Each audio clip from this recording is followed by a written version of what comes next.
Hey, I'm Toronto visual artist Fauxbear.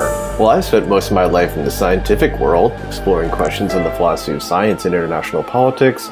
I've always dabbled in drawing and painting. Over the last year, I decided to lean into making art with no formal training and decided to create a painting a day for 100 days.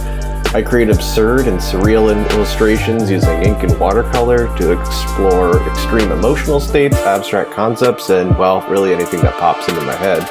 As an emerging artist, I'm looking forward to my first solo show and love to have my work shown at the Northern Contemporary Gallery in Parkdale.